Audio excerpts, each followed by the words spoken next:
আশ্বিনের শুক্লপক্ষের দশমী। দশমী হলে কি হবে? আজ বিভিন্ন পুজো মণ্ডপে কিন্তু দর্শনার্থীদের ভিড়। সকাল থেকে সে ছবিটা দেখাচ্ছি, কিন্তু রাত যত বাড়ছে ভিড়ও ততটাই বাড়ছে। বিভিন্ন পুজো মণ্ডপে শেষ লগ্নে দর্শনার্থীদের ভিড় চোখে পড়ছে। দশমীতেও তাই মুখ ভার নয়। আর সুরুচি মানেই সেলিব্রিটিদের ভিড়, এ আর নতুন করে বলার অপেক্ষা রাখে না। কিছুক্ষণ আগেই সেখানে পৌঁছে যান অভিনেতা ঋতুপর্ণা সেনগুপ্ত।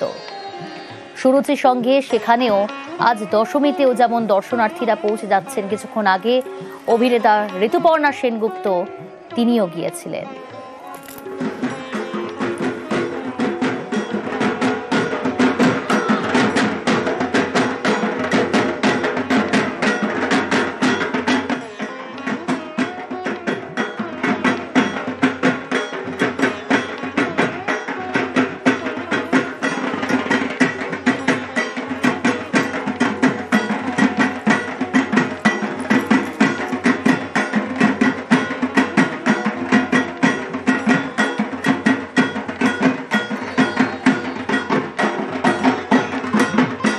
ঢাকের বলে নাচতে দেখা গেল ঋতুপর্ণা সেনগুপ্তকে। সরাসরি এই মুহূর্তে সুরুচি সঙ্গ থেকে রয়েছে প্রতিনিধি মানস। মানস, ঢাকের বলে নাচতে দেখা গেল ঋতুপর্ণা সেনগুপ্তকে, ঢাক বাজাতে দেখা যাচ্ছে তাকে। সব মিলিয়ে এই মুহূর্তে ছবিটা ঠিক কেমন? একদম প্রিয়াঙ্কা, তুমি যেমনটা বলছিলে যে আজ দশমী, কিন্তু সুরুচির এই মুহূর্তের ছবিটা কিন্তু একেবারে তোমার কথার বিচার যদি ধরি তাহলে কালারফুল। সুরুচি মানেই কালারফুল, সুরুচি মানেই সেলিব্রিটিদের ভিড়, সুরুচি মানেই কিন্তু থিমের মধ্যে মাথা উঁচু করে দাঁড়িয়ে থাকা, একটু অন্য ভাবনা। এবারও তো তাই হয়েছে, আহুতি থিমের নাম, এবং সেই আহুতি দেখতে বহু মানুষ যেমন ভিড় করছে। দেখো দশমীর ছবিটা দেখাচ্ছি, এখনও কাতারে কাতারে মানুষ প্রবেশ করছেন। আর শুরুতেই তুমি যেমনটা দেখালে যে ঋতুপর্ণা সেনগুপ্তের মতো বিশিষ্টরাও কিন্তু আসছেন, ঢাকের তালে কোমর দোলালেন।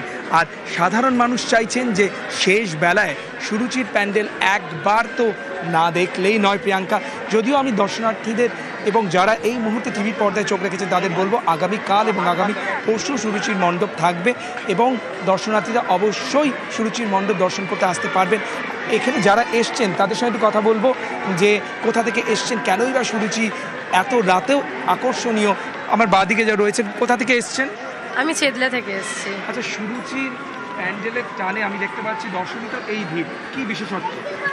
এবছরে আমাদের যে দেখলাম আহুতি তুলে ধরেছে, ইতিহাসকে তুলে ধরেছে, যেটা অনেকে আসছে বাচ্চা কাচ্চাদের নিয়ে যা অন্য মানে ইতিহাসের সেই ভাবনা যারা জানতে পারবে, যারা জানে না অনুশীলন সমিতি কি, সেই ভাবনাকে তুলে ধরা হচ্ছে। একদম, অনুশীলন সমিতি যারা জানেন না সেই ভাবনা তুলে ধরা যাবে। আর ঘন্টার পর ঘন্টা যারা দাঁড়িয়ে রয়েছেন সুরুচির মণ্ডপে প্রবেশ করার সুযোগ পাচ্ছেন, তাদেরকে জিজ্ঞেস করবো কোথা থেকে এসছেন? বেহালা। কেমন লাগছে সুরুচির এই মণ্ডপ, আর কিসের টানে দশমীতেও সুরুচিতে আসা? ইচ্ছা করলো তাই। মানে সুরুচির বিশেষ কোনো আকর্ষণ আছে নিশ্চয়ই, বাইরে থেকে কেমন লাগছে? খুব ভালো। কোথা থেকে এসছেন এবং কেমন লাগছে সুরুচির এই প্যান্ডেল? কোথা থেকে? খুব ভালো লাগছে, পাটুলির থেকে এসেছি। এই এতক্ষণ লাইনে দাঁড়িয়ে থেকে সুযোগ পাচ্ছেন, দশমীতেও এই ভিড় ভাবতে পেরেছিলেন? না, ভাবতে পারিনি, তাই জন্য তো ইসলাম। আমি দেখছি যে মানুষ কিছুক্ষণ আগে এরাও রয়েছে, বলছিলাম আমরা ঘন্টার পর যে ঘন্টা প্রিয়াঙ্কা। দর্শনার্থীরা হয়তো নিরাশ হচ্ছেন, ভেবেছিলেন যে দশমীর দিন হয়তো ভিড়টা একটু কম হবে, লম্বা লাইনটা দিতে হবে না, কিন্তু না, পুজো মণ্ডপের সামনে এসেই বুঝতে পারছেন যে আজও লম্বা লাইন দিয়েই পুজো মণ্ডপে প্রবেশ করতে হচ্ছে। বিশেষ করে সুরুচি সংঘ, সেখানকার ছবি দেখালাম আপনাদের। সুরুচির সঙ্গে রয়েছেন ঋতুপর্ণা সেনগুপ্ত। উচ্ছ্বাসটা দেখেই বোঝা যাচ্ছে যে ঋতুপর্ণাকে দেখার জন্য সকলে ফ্রেমবন্দি করার জন্য বহু, ইত্যাদি। এটাও তো একটা বড় প্রাপ্তি। আমার কাছে সবটাই প্রাপ্তি। আমি মনে করি যে আমি জীবনে যা যা পেয়েছি সবটাই আমার কাছে খুব বড় প্রাপ্তি। তুমি তোমার হাজব্যান্ডকে নিয়ে এসেছো, কটা প্যান্ডেল দেখলে বলো? ইনফ্যাক্ট আমরা এবারে অষ্টমী দিন আমি মানে সপ্তমী তো ফিরলাম আমেরিকা থেকে, এবার ওখানেও টাইম স্কোয়ারের আমি ফেস, এবং খুব সুন্দর পুজো ওখানে বেঙ্গল ক্লাব করেছে এবং দারুণ একটা বিষয়। এবং টাইম স্কোয়ারের বিলবোর্ডসে আমাদের ভিডিও চলছিল, সেটা একটা মুহূর্ত ছিল আমাদের জন্য। আর দেখলাম ত্রিধারা অপূর্ব, তারপরে অগ্রণী অপূর্ব, তারপরে হিন্দুস্তান পার্ক। আমি চেষ্টা করি, আজ আমি আমেরিকা থেকে এসে এখানে পুজো করে আবার কালকে বম্বেতে গিয়ে, আজকে বম্বে থেকে ফিরেছি বিকেলবেলা, তারপর এখানে এসেছি। তো এইভাবেই আমার মনে হয় যে আমার জীবনটা এইভাবে যাওয়া আসার মাঝখানেই আমি থাকতে চাই, কারণ গতিটা আমার জীবনে খুব ইম্পর্ট্যান্ট এবং গতিশীল হয়ে থাকাটাই আমি চাই। আর আমি চাইবো যে এমন কিছু করে যাই পৃথিবীতে যে আমাকে মানুষ ভালোবেসে মনে রাখবে।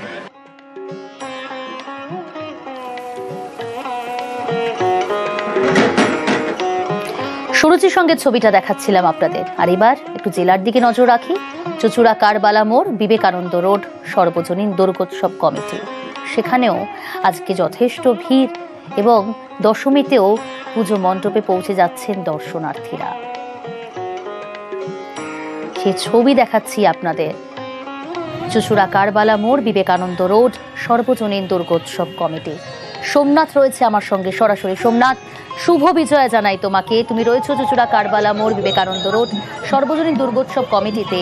দশমীতে কি ভিড়টা একই রকম যা শুরু হয়েছিল পঞ্চমী ষষ্ঠী থেকে? একদম, তোমাকেও শুভ বিজয়া জানাই। দেখো, কারবালা অন্যতম প্রতি বছরই কিছু না কিছু চমক রাখে। এবারে রেখেছে জগন্নাথ ধাম। বিজয়া দশমীর পরেও যে দর্শনার্থীদের ভিড়, আজ দেখো রাত 10:30 বেজে গেছে, 10:30 বাজে। তারপরে যে দর্শনার্থীদের ভিড় তোমাকে দেখানোর চেষ্টা করব যে দর্শনার্থীদের ভিড় কমতি নেই। যত রাত বাড়ছে তত দর্শনার্থীদের ভিড় বাড়ছে। কেন? এই যে 4 ধামের মধ্যে অন্যতম ধাম হচ্ছে জগন্নাথ ধাম। বাঙালির একটি আবেগ জগন্নাথ ধাম। জগন্নাথ ধাম দেখতে দূর দূরান্ত থেকে জেলার বাইরে থেকেও দর্শনার্থীরা ভিড় করছে। এবং দর্শনার্থীদের মধ্যে জানার চেষ্টা করবো যে কোত্থেকে আসা হয়েছে। এই আমার বাড়ির সামনেই 3 নম্বর গেটে। আজকে দশমীর দিন এরকম? হ্যাঁ, প্রতি বছরই এরকমই হয়, এই প্রথম নয়। প্রতি বছরই দ্বাদশী পর্যন্ত এরকম দেখতে পারবেন, থাকে। দেখো, আরো জানার চেষ্টা করবো যে কেমন লাগছে।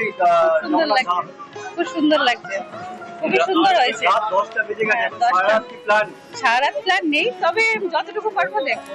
একেবারে সোমনাথ, ছবিতে স্পষ্ট যে ক্লান্তি নেই, বরং আজ শেষ লগ্নেও প্রাণের পুজোতে চেটেপুটে আনন্দ উপভোগ করতে চাইছেন বাঙালিরা।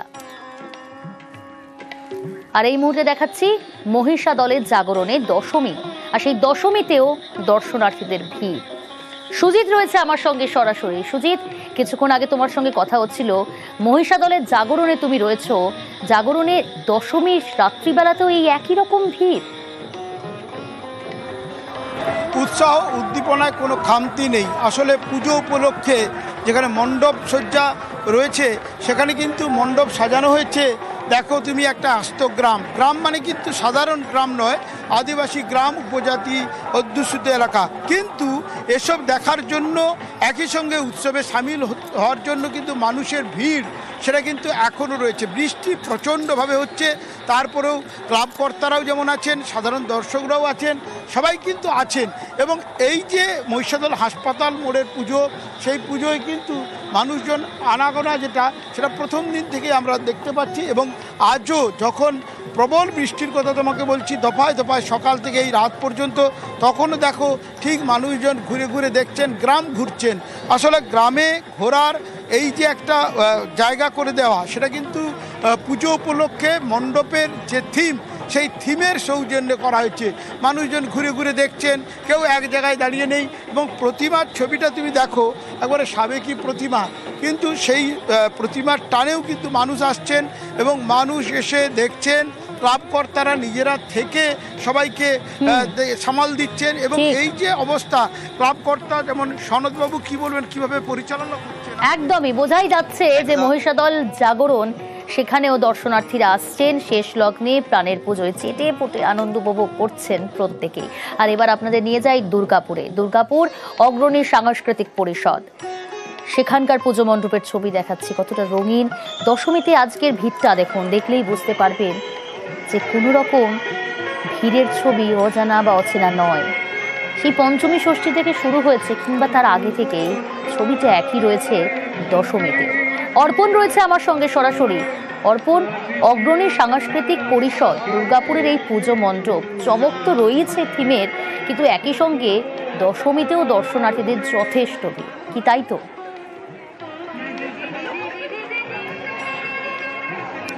একেবারেই কিন্তু অগ্রণী সাংস্কৃতিক পরিষদের যে চিত্র ধরা পড়ছে, যে দশমীর রাত একেবারে একই ছবি ধরা পড়ছে। কারণ দ্বাদশী থেকে শুরু করে একই রকম উপচে পড়া ভিড়, মানুষের ঢল। কারণ থাইল্যান্ডের অরুণ মন্দিরের আদলে তৈরি এই মণ্ডপ এবং 140 ফুট আলোকসজ্জায় বিশেষ নজর কেড়েছে।